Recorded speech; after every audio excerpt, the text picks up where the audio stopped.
बीते सालों की एक याद से शुरुआत करते हैं।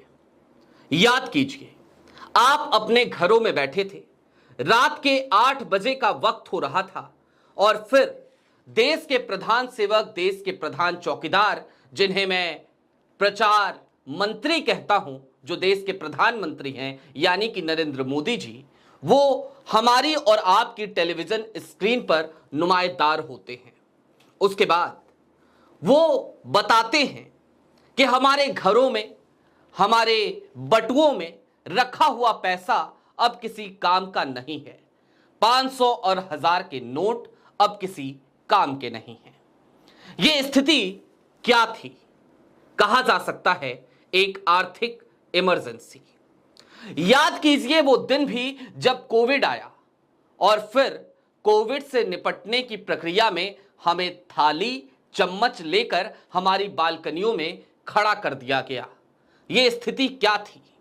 क्या ये एक आपातकाल नहीं था? अगर आप कहेंगे नहीं था तो फिर आपकी बुद्धि की बलिहारी। लेकिन हां, इतना तो तय है कि यह सब कुछ आपातकाल की तरह ही था। और बीते कुछ सालों में जिस पेशे से मैं आता हूं, यानी कि सहाफत, यहां यानी कि पत्रकारिता, इसमें क्या कुछ चल रहा है? ऐसे कितने ही बड़े पत्रकारों को, टेलीविजन स्क्रीन पे चमकने वाले चेहरों को आपने न्यूज चैनलों से बाहर जाते हुए देखा होगा, जो चेहरे कभी मेन स्ट्रीम मीडिया की शान हुआ करते थे, लेकिन एक एक करके उन्हें निशाना बनाया गया, एक एक करके उन्हें बाहर का रास्ता दिखाया गया।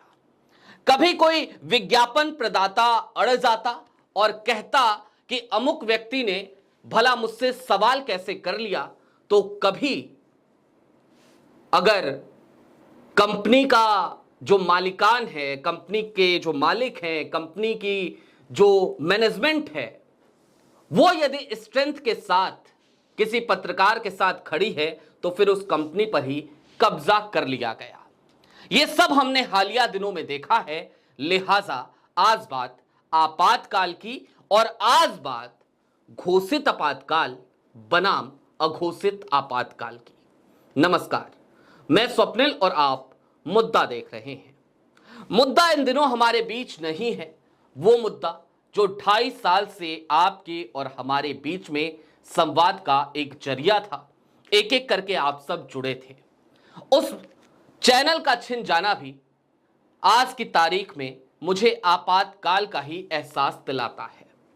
खैर, ये बात जरा निजी हो जाएगी, लिहाजा उस तरफ नहीं जाएंगे, क्योंकि ये महज आपके लिए एक सूचना हो सकती है। मैं आपको कुछ चीजें सबसे पहले दिखाना चाहता हूं, और चूंकि बात हमने प्रधानमंत्री के 2016 के उस वक्तव्य से करी थी, तो क्यों ना आज के प्रधानमंत्री का वो ट्वीट आपको आपकी स्क्रीन पर दिखाया जाए। जो बातें उन्होंने आज कही, जरा वो आप देखिए। प्रधानमंत्री जी आज लिखते हैं, today marks 50 years since one of the darkest chapters in India's democratic history, the imposition of the emergency। 50 साल हो गए जब भारत के लोकतांत्रिक इतिहास में इमरजेंसी लगाई गई थी, और इसे उन्होंने एक काला अध्याय बताया। The people of India mark this day as संविधान हत्या दिवस। और फिर वो ये भी कहते हैं कि भारत के लोगों ने इसे संविधान हत्या दिवस करार दिया है। On this day the values and hence in Indian constitution were set aside, fundamental rights were suspended, press freedom was extinguished, and several political leaders, social workers, students, and ordinary citizens were jailed. It was as if the Congress government in power at that time placed democracy under arrest. प्रधानमंत्री जी ने तमाम बातें कही, press freedom को लेकर के बातें कही। तारीख का एक अखबार का पन्ना दिखाना चाहता हूं, संपादकीय का, आपकी स्क्रीन पर है। दैनिक जागरण ने भी उस दिन अपने संपादकीय का एक हिस्सा छोड़ दिया था, कई अखबारों ने यही किया था। यानी कि सांकेतिक तौर पर उस वक्त भी बहुत कुछ बोला जा रहा था। दूसरी बात, जब हम उस आपातकाल की करते हैं तो हम ये कह सकते हैं कि आपातकाल लोकतांत्रिक नहीं था। हम इस बात की पुरजोर वकालत करते हैं कि वो लोकतांत्रिक नहीं था, लेकिन हां, यह भी एक सच्चाई है कि वो संवैधानिक जरूर था। आज की तारीख में क्या हो रहा है? हर दिन एक नया भय, हर दिन एक नई चिंता, हर दिन एक नया डर। कब तक बोल पाएंगे? कब तक आपसे संवाद कर पाएंगे? कब तक हमारी जबानें चलती रहेंगी? खास तौर पर उन लोगों की जो आज की तारीख में सत्ता से सवाल कर रहे हैं। इसको लेकर आए दिन ऐसा लगता है जैसे अब कोई हंटर चलेगा तो तब कोई हंटर चलेगा। दूसरी तरफ प्रेस फ्रीडम की बात अगर आज प्रधानमंत्री जी ने करी है तो मैं आज प्रधानमंत्री जी को प्रेस फ्रीडम पर ही थोड़ा सा ज्ञान देना चाहता हूं। तमाम बड़े बड़े मेन स्ट्रीम मीडिया घराने, आज की तारीख में उनके हाल क्या हैं? ऐसे कौन से मीडिया घराने हैं जो आज भी सत्ता से सवाल करने की हिमाकत कर पा रहे हैं? एक बड़ा मीडिया घराना जरूर है, बड़ा पुराना है, उस पर एक पत्रकार जरूर आज भी ऐसे आते हैं जो खुलकर सत्ता से सवाल कर जाते हैं, और उन्हें हमने इससे पहले भी जहां जहां देखा है वो लगातार सत्ता से सवाल किया करते थे। लेकिन मेन स्ट्रीम मीडिया में उस एक प्राइम टाइम एंकर को छोड़ दिया जाए तो फिर भला बचा कौन है? और आखिरकार बचा नहीं है तो बचा क्यों नहीं है, बात इस पर भी की जानी चाहिए। दोस्तों, समझने की जरूरत तो यह भी है कि 2012 से लेकर 2015-16 के बीच में मीडिया में क्या क्या परिवर्तन हुए। क्या आपको याद है कि आखिरकार कैसे राघव बहल की कंपनी वो धीरे धीरे अंबानी साहब के पास चली गई? शुरुआत हुई कर्ज से और उसके बाद वो कर्ज इक्विटी में बदल दिया गया, न्यूज 18 ग्रुप बन गया। आज की तारीख में 2 दर्जन के आसपास न्यूज चैनल्स पूरे देश भर में अंबानी साहब के पास हैं। क्या आपको याद है कि आखिरकार कैसे राघव बहल के ही एक दूसरे इदारे क्विंट पर एक आईटी रेड पड़ी और इसके बाद धीरे धीरे वो अडानी साहब की झोली में जाता रहा? क्या आपको याद है कि आखिरकार कैसे एनडीटीवी के साथ भी यही हुआ? और फिर जब बात मेन स्ट्रीम मीडिया चैनलों की होती है या फिर कि मेन स्ट्रीम मीडिया की होती है तो फिर बात रिसोर्सेज की भी करनी पड़ेगी, बात पैसों की भी करनी पड़ेगी। तो क्या आपको याद है कि आखिरकार संपादकों का वो दौर कब समाप्त हो गया और कब कॉर्पोरेट्स की एंट्री हो गई? क्या आपको याद है कि आखिरकार किस तरीके से मेन स्ट्रीम मीडिया से तमाम संपादकों की विदाई होती रही और फिर दिखने लगा कि तमाम चैनल, तमाम खबरिया चैनल अब कुछ उस तरीके से काम कर रहे हैं जैसे एक कॉर्पोरेट कंपनी हो?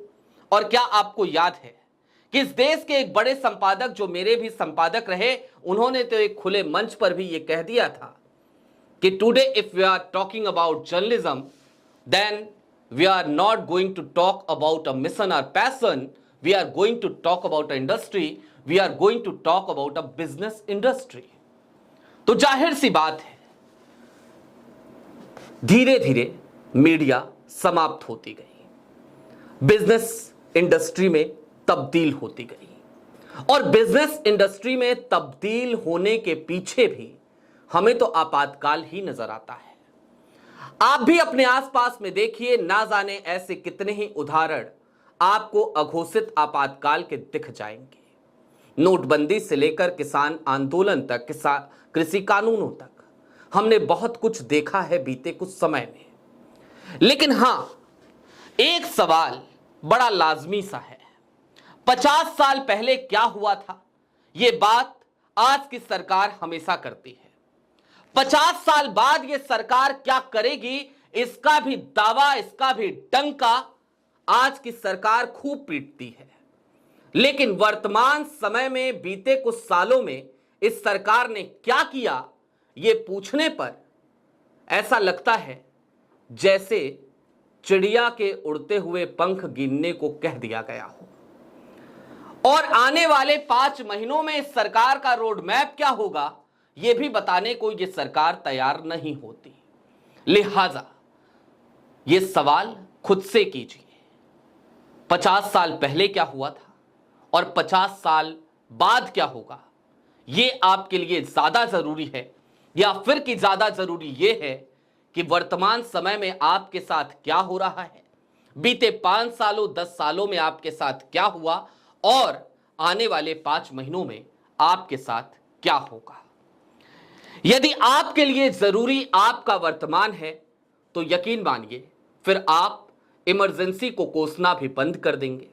इमरजेंसी को लेकर तमाम दावे आज और भी हो रहे हैं, मसलन उन समय की परिस्थितियों को लेकर, उस समय किस तरीके से सेना के जवानों को और पुलिस के जवानों को भी विद्रोह करने के लिए उकसाया जा रहा था। ये तमाम तथ्य आप तक पहुंच रहे हैं, लिहाजा हम उस तरफ नहीं जाएंगे। लेकिन हां, इतना जरूर है कि सोचना आपको है। यदि मैं अपने पेशे में रहते हुए यह समझ सकता हूं कि चीजें कैसे बदली हैं, तो आप भी अपने आसपास देखकर चीजों को बखूबी समझ सकते हैं, क्योंकि आप इस देश के जिम्मेदार नागरिक हैं। अभी के लिए दीजिए इजाजत। शुक्रिया।